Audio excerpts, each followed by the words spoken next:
오늘 본문의 말씀은 하나님은 빛이시기 때문에 그의 백성도 빛 가운데 거해야 한다라고 하는 말씀을 요한이 우리에게 하고 있습니다. 1절을 보면 태초부터 있는 생명의 말씀이라고 처음부터 강력하게 선포합니다. 태초부터 있는 생명의 말씀.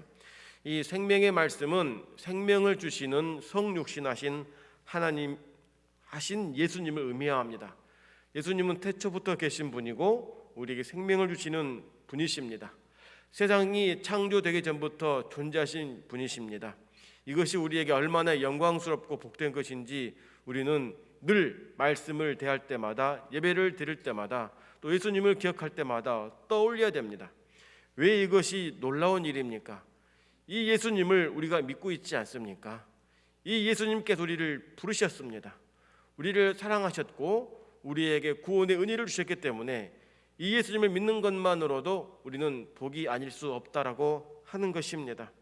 그래서 요한은 우리의 시선을 누구한테 맞추냐면 태초부터 있는 생명의 말씀이신 예수님께 바로 요한 1서 1장 1절부터 그 초점을 분명하게 하고 있는 것입니다. 기준을 세우고 있는 것입니다.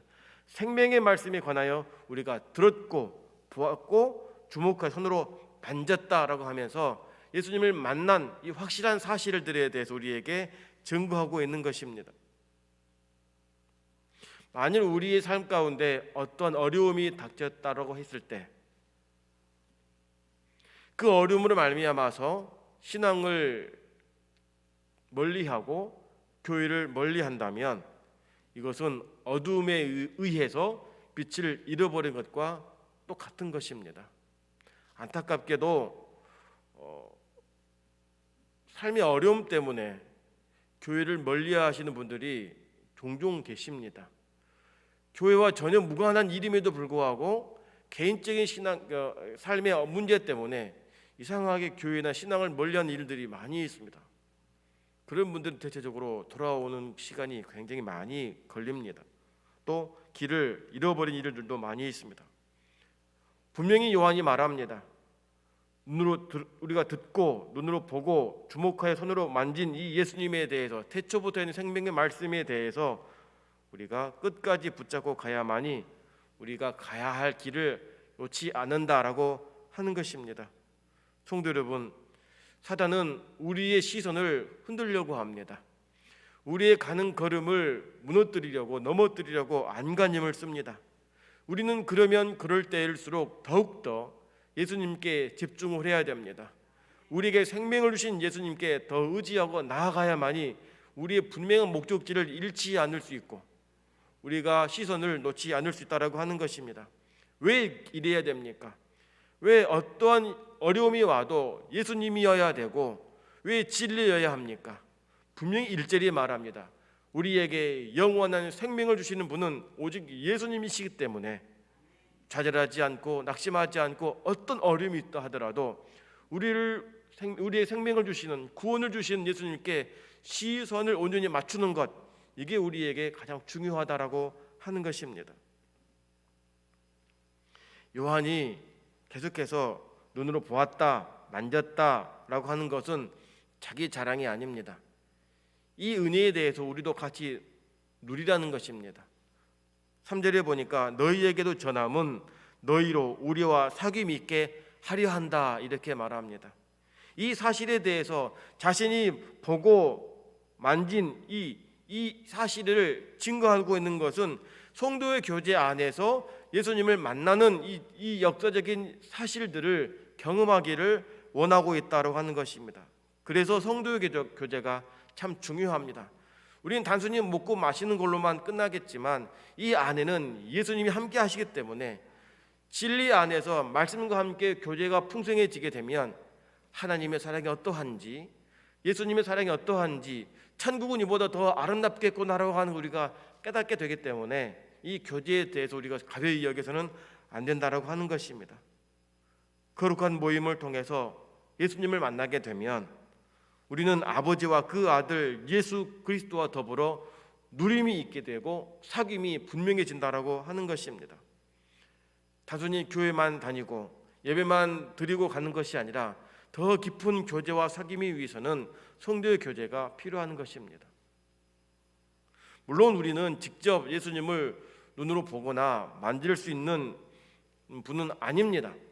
그러나 예수님은 영으로 존재하시기 때문에 우리가 주님을 만날 수 있는 어떠한 어려움도 존재하지 않습니다. 우리가 원하기만 한다면 이미 주님은 우리 안에 거하시고 우리와 함께 하시기 때문에 마음 열고 주님을 바라본다면 주님은 언제 어디서든지 우리와 여러분과 함께 하신 분이심을 믿으시기를 바랍니다. 그러니 직접 눈으로 보지 못하였다 하더라도, 손으로 만진바 되지 못한다 하더라도 내 안에 계신 분이기 때문에 그 어떠한 장애물이 있지 않고 시간과 환경을 떠나서 내 안에 역사하시는 그의 참 평안을 우리가 누릴 수 있다라고 하는 것입니다. 사람이 누구를 위해 존재합니까? 하나님의 영광을 위해 우리가 살아가야 함을 믿으시기를 바랍니다. 주님과의 존재, 사귐, 이 만남이 있어야만이 우리가 살 소망이 있게 되고 삶의 희망이 있는 것입니다. 아무리 부유하게 산다 하더라도 주님과의 만남과 영적 교통이 사라진다면 그 인생은 어두울 수밖에 없는 것입니다. 여러분, 작년 한 해 우리가 코로나로 인해서 얼마나 많이 힘들었습니까? 삶도 힘들었지만 잠시 이 교회라고 하는 이 문을 걸어 잠궈야 되고 불가피하게 오지 못하는 상황 가운데 있을 때 얼마나 괴로웠고 힘들었습니까? 지금은 1년의 세월이 지나가지고 이제 무뎌졌지만 그 당시만 하더라도 우리는 마음이 너무 괴로웠습니다.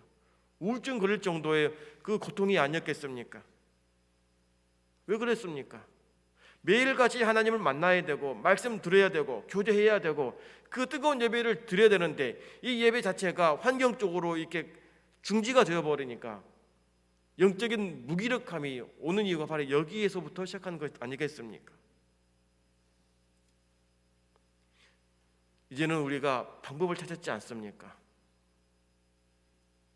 코로나라고 하는 처음 대면하는 이 문제 앞에 당황했지만 시간이 갈수록 어떻게 대처해야 될지에 대해 우리가 이제 익숙해졌습니다. 물론 아직까지는 완벽히 나아졌지 않지만 그럼에도 불구하고 우리는 하나님을 만나는 이 시간과 사귐은 절대로 멈추거나 줄여서는 안 되는 것입니다.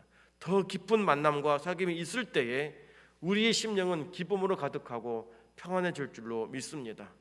아무리 어떠한 국가라든지 모든 환경들이 예배를 드리지 말아라, 교회 가지 말아라, 교제하지 말아라라고 한다 하더라도 우리는 내 안에서의 주님과의 만남을 위해서는 어떤 방법을 찾아서라도 이 영적인 교통이 있어야만이 내가 사는 것입니다.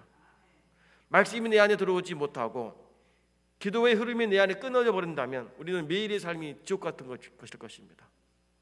그러나 하루에 짧은 시간일지라도 늘 주님을 의식하고 주님과 독대하고 말씀 앞에 서게 된다면 하나님은 그것으로 인해 우리에게 큰 평안과 기쁨을 주신다고 하는 것입니다.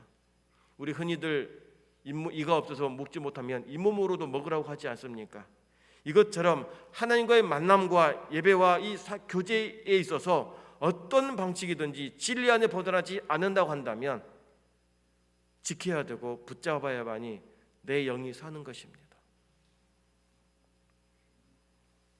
그러면서 요한이 5절에 보니까 하나님의 성품에 대해서 빛이시라 이렇게 말합니다.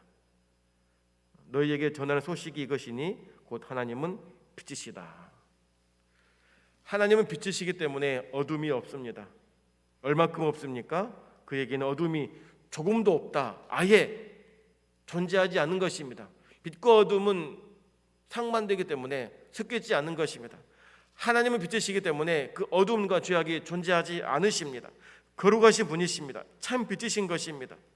그 하나님과 사귐을 요한이 말하고 있는 것입니다. 그러면 우리는 죄인인데 어떻게 해야 거룩하신 하나님께 사귐을 가질 수 있을 것인가? 빛 가운데 거하는 것입니다. 어둠 가운데는 우리의 삶의 발걸음을 멈추고 중단하고 다시 돌이켜서 빛 가운데 거하는 이 삶의 결단이 우리에게 필요합니다. 사단은 우리에게 어둠 가운데 거리기 유혹합니다. 중요한 것은 그 걸음을 누가 걷느냐? 바로 내 자유로 걷는 것입니다. 사단은 우리를 끌고 오게 하지만 걷는 것은 우리의 자유입니다. 내 힘, 내 결단인 것이죠. 누구에게 끌림을 받느냐가 가장 중요합니다. 어둠 가운데 끌려서 어둠에 속하여서 무너지느냐, 빛이신 하나님께 이끌려서 걸어가신 주님과 동행하며 살겠느냐. 우리는 굳이 따지지 않더라도 후자이겠지만 여전히 죄인의 죄악의 연약함 가운데 취하여서 쓰러질 때가 참 많이 따라가는 것입니다. 그럴 때 우리는 어떻게 해야 됩니까? 다시금 돌이켜서 다시 하나님 앞에 돌아가야 됩니다. 나의 무지함 때문에 분별력이 없음으로 인해서 죄의 길을 걸어갔다 하더라도 성령이 말씀하신 금종을 듣고 돌이켜서 다시 설 수 있는, 회개하고 주 앞에 설 수 있는 믿음의 자리에 서야 한다라고 하는 것입니다. 8절에 보니까 우리가 죄 없다 말하면 스스로 속이는 자라고 말합니다. 어느 누가 죄 없다라고 말하겠습니까? 어느 누가 난 깨끗하다라고 말하겠습니까? 이 자리에 서 있는 저부터도 더럽고 흉악한 죄인입니다. 이 자리에 설 수 없지만 하나님 은혜 주셔서 서는 것 아니겠습니까? 거룩한 예배 자리에 우리 모두는 앉을 수 없지만 하나님 은혜 주셨기 때문에 우리가 앉아 있는 것 아니겠습니까? 끊임없이 우리는 이 죄와 싸움이 필요합니다. 하나님 부르실 때에 이 죄인을 불러주셔서 감사합니다라고 하면서 내가 죄인임을 인정하고 고백하는 것이 필요합니다. 날마다 죄를 인정하고 회개할 때에 하나님 우리에게 어떻게 말씀하십니까? 9절에 보니까 만일 우리가 우리 죄를 자백하면 저는 미쁘시고 의로우사 우리 죄를 사하시며 모든 불의의 소리를 깨끗게 하신다라고 말합니다. 나의 죄를 인정하면 주님은 그 인정하신 것을 받으시고 깨끗하게 하신다라고 하는 것입니다. 성도 여러분, 우리는 철저하게 나의 죄에 대해서 인정할 줄 알아야 됩니다. 죄가 드러나기 전에 스스로 고백한다면 하나님은 더 우리를 안아주시고 사랑하실 것을 믿으시기를 바랍니다. 우리의 과거의 죄로 인해 발목이 잡혀서 앞으로 나아가지 못하는 어려움이 있지 아니하도록 매일같이 내 죄에 대해서 회개하고 깨끗이 씻김을 받음으로 말미암아서 오늘 또 힘찬 하루가 되기를 주님의 이름으로 축원합니다. 함께 기도하실 때에 이 새벽에 하나님과의 진실한 깊은 사귐이 변하지 않기를 기도합시다. 두 번째로 죄에 대해서 철저하게 고백하고 멀리함으로 인해서 빛 가운데 거하는 성도가 되게 해달라고 우리 다 같이 주의 이름을 부르짖으며 기도하겠습니다. 주의